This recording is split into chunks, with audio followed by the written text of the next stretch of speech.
Hello everyone, this is Ilenia from Italy, and this is my third assignment for the internship with Heritage for All.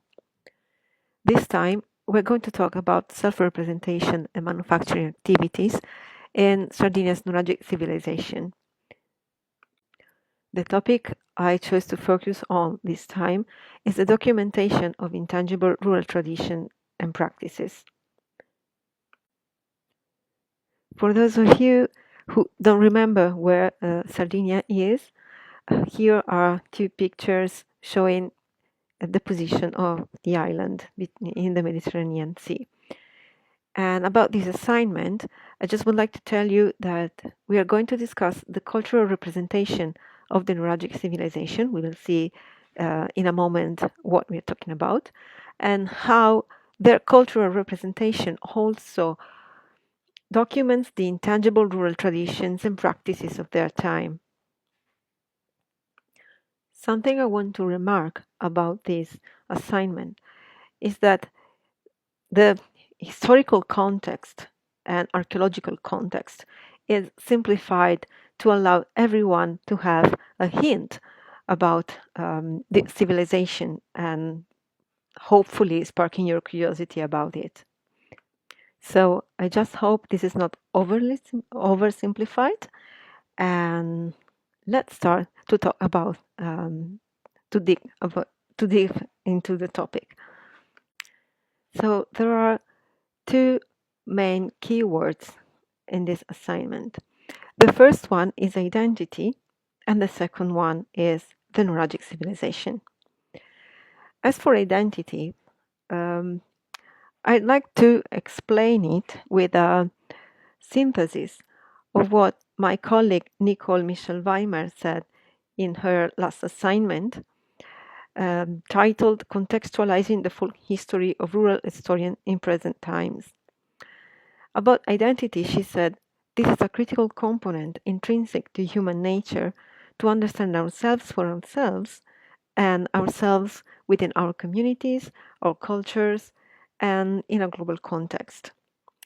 Identity can be expressed in a lot of ways. Nicole gives examples like clothes and food.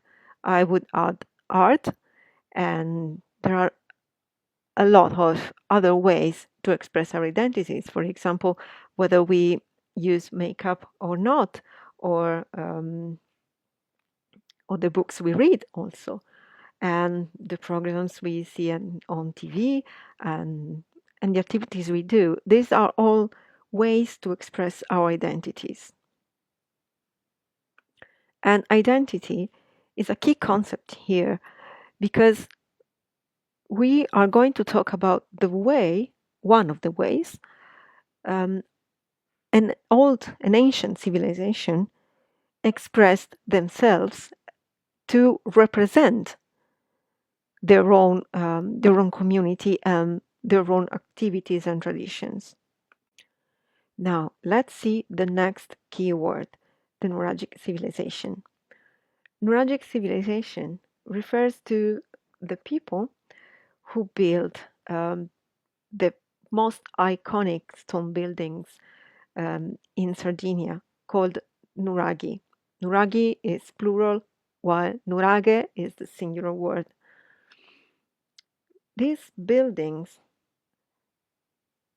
truly mark all the landscapes of the island. There's no place you will go without, almost no place you would go without seeing one of them. And this civilization developed around the 17th century before Christ, and let's say ended around the 9th century before Christ. Although, according to some historians, it continued to exist as a mixed population until the 1st century before Christ, which is the period where the Roman civilization arrived in Sardinia. But that's another kettle of fish. Anyways, in that period, the people the Romans found here in Sardinia had already lost their distinctive traits as Nuragic civilization. So if you're going to read my article later, you will find a sentence saying that between the second millennium and the first century BC, Sardinia developed and saw the decline of its unique civilization. But keep in mind that in the first century before Christ, they had already lost those traits um, that were a typical feature identifying them as Nuragic civilization. So that sentence is very simplified, while here you have a little bit more of context. And to give you some information about Nuragi, I can tell you that a Nurage, which I told you is the singular for Nuragi, is a cyclopic, truncated column-shaped stone building. And according to the existing literature, based on their structure and position, they could have been fortified residences, towers devoted to the control of surrounding territory, or castle-like buildings where tribe leaders would have lived. And in this slide, you can see in the bottom left a single tower nurage. Upper left is an entire village with a fortified nurage with 4 towers, which is that nurage is our UNESCO site in Sardinia called Sunuragi Barumini. While the third slide, the bigger one, tells you, well, shows you how a nurage is inside. That is the roof. Let's call it the roof of a nurage, and you have to imagine it like an ogive. It has a pointed shape in the inside, and as you can see, every stone is put in circles, and there's no cement uh, holding the stones together. And of course, with cement, I do not intend cement as we know it today, but those elements like the plaster, which which would have held the stones together. Having been found mostly in sanctuaries or anyway sacred areas, bronzetti have always been interpreted like ex voto.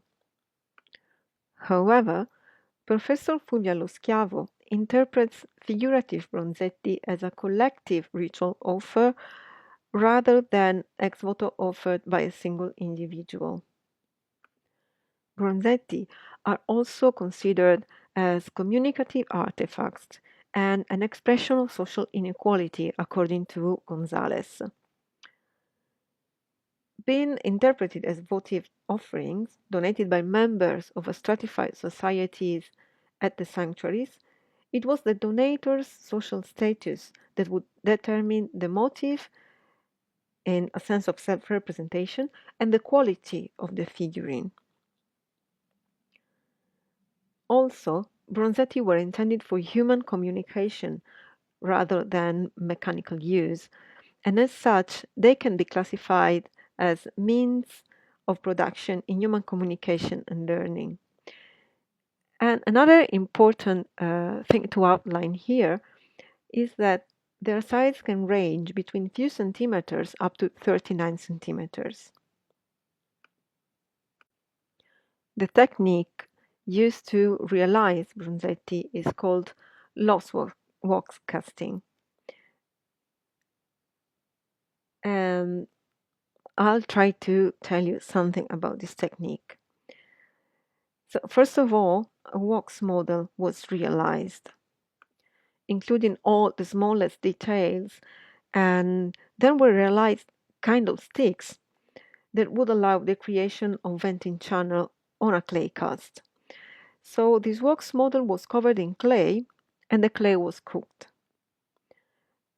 In this way, the wax melted, and those sticks I was telling you earlier would allow the creation of kind of channels that once you poured the bronze, the melted bronze, would be filled by this liquid and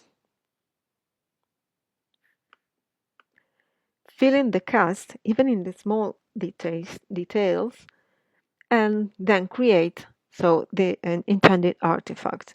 Of course, before breaking the clay cast, the whole thing, let's call it this way, had to be cooled down so that the bronze could solidify again. After the breaking of the external matrix, the statuette was polished, and then you could have the completed artifact. Among the different types of statuettes found by the archaeologists, there are warriors, clan chiefs, also ordinary men and women, represented while performing different actions, animals, and also some pieces of furnishing. Observing these statuettes, Angela De Montis tried to identify and reproduce the different materials and accessories of their clothes. And with her research, she then created a book and a traveling exhibition called Il Popolo di Bronzo, which literally translated is the Bronze People, where she describes the different raw materials and their processing techniques and uses, as well as the possible colors available and dyeing techniques. Hence, in the second part of the book, she proposes 100 different bronzetti records focused on the statuette's outfit and how the different parts might have been tied together. For the purpose of this assignment, 3 different bronzetti will be examined in further detail. A masked warrior found in Teti, Abini, near Nuoro, roughly in the center of the island, in the central area of the island. A lady in a Mycenaean wood dress found again in Teti, Abini, where there was a sanctuary, as you can imagine.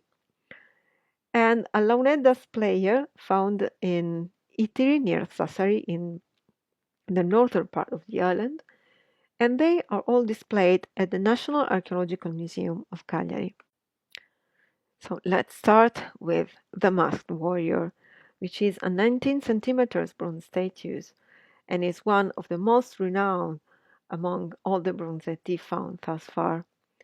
Its peculiarity are the long horns on his helmet, 4 eyes and 4 arms, double shields, and a double set of swords. As the picture on the right shows, Angela De Montis gave her interpretation of the outfit. He wears a rhomboidal mask and an armor that make him appear as if he had a double set of arms, and the purpose of such armor is to intimidate the opponents. According to Gonzalez, another researcher who studied the Bronzetti, Warrior's important features are enhanced in this representation. So he has extra high side, extra strength, and extra armament. The double set of arms also allows the warrior's actual arms to hold an estoc each, then behind his head, as you can see from the picture, the drawing Angela De Montis realized. Also, his malleolus and shin bones were protected by some studs and shin guards with hard reinforcement respectively. As for the materials used, his shin guards, armor, and other parts of his outfit, for example his helmet, might have been in leather. Therefore, in this first example, we can identify some of the manufacturing activities performed by the Nuragic civilization, like farming, for example, which led later to leather tanning and metal processing for both the religion used to produce the bronzetto and to produce the weapons for an eventual war, for example. The lady in a Mycenaean dress is a 8.5 centimeters high bronzetto and represents a woman dressed like a Minoan snake goddess. The turban-like hat, curls or braids, and a long skirt with a geometric pattern. She also shows her bare breasts, partially covered by a mantle on her shoulder. And in the Monti's hypothesis, she might have worn a corset-like bra like those that can still be found in Sardinia's traditional clothing, as well as a short tie jacket similar to those in Sardinian traditional clothing, especially in Desulo, as you can see in the picture on the bottom left,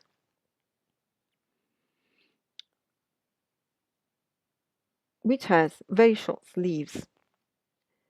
In the hands of the statue, there's an offer to the sanctuary that might have been focaccia, so some bread, with a radial decoration. And comparing the famous frescoes from the Tyrion's Palace and the Desulo's Sardinia traditional clothing, Angela De Montis observes some similarities between the Cretan women's and the Sardinian ones, as you can see from the two small pictures. Of course, this is just a comparison uh, based on similarities. It is not at least thus far, something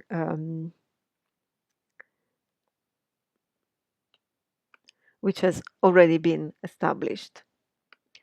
In any case, I chose this bronzetto instead of other female figures because it presents um, a different dress from all the others. In addition, as well as all the other figurines wearing clothes, it poses some questions on the possible fabrics and colors used to realize it. Among them, there could have been wool, hemp, and linen, and while mastic, saffron, and arbutus could have been some examples of the plants, they could have been used as dyeing agents. So this is another hint on the activities and the traditions connected to the Nuragic civilization. As for the launedas player, we can say that launedas are Sardinia's music instrument par excellence. They're still in use not only in folk music, but also in some pop rock music. And they're created from the tall perennial canes of the many reed species, and is mainly composed by three pieces that differ in size and in the sound each of them produces. And the picture in the left, you can both see a picture of the bronzetto we are talking about and how the launedas are made. This 8 centimeters figurine represents a naked individual which has both masculine and feminine attributes like phallus and breasts. And this individual is playing launedas, and as the Montis observes, the drone seems to be the longest pipe in the figurine instrument, as you can see from the drawing on the right side of the slide. And this may suggest an evolution of the instrument through the centuries, because nowadays the drone is the shortest pipe. Then again, we can see in this small figurine another of the, well, not just another, but a few activities represented the Nuragic civilization, like, for example, the construction of a musical instrument, but also the carving and, again, the shaping of the processing of metal. So, wrapping up this short assignment, we can say that when Individuals especially address deities when they face difficulties like crises, famines, epidemics, etc. And this is probably the case with the Nuragic civilization during the late Bronze Age, when a climatic change may have occurred and people had a stronger environmental impact due to the increase of pastures and a susceptible decrease in wild animals and vegetation. In the same period, the construction of Nuragi stopped and the existing villages were partially abandoned. However, it was in this period that the lost works technique seems to have been acquired by the Nuragic civilization. And as you saw from the convergence between the archaeological data and the observation of these bronze figurines, as Angela De Montis did in her research, and uh, which led to the book and the traveling exhibition, allows a deeper understanding of the society they represent and their activities. So, from these three examples, the following activities can be associated with the Nuragic civilization. So, farming, leather tanning, mostly based on plants, probably, metal processing, textile weaving, dyeing, cereals growing, bread making, music instruments crafting and playing. And we could say more others because among the bronzetti, there are also some bronze ships. So they most likely were sailormen also. Although, of course, all of these activities have evolved through the centuries, some of them are still part of Sardinia's manufacturing activities, like, for example, the traditional textile dyeing, although it has become now a more kind of workshops in museums or during cultural events, while others, like farming and all the associated activities, are still a relevant part of Sardinia's economy. I hope this video wasn't boring for you, and I hope really didn't oversimplify the history just to tell you about how this civilization represented itself and gave us um, a hint of what their activities were and of how they saw themselves. So thank you for watching. And of course, if you have any questions, write in the comments. And see you next time.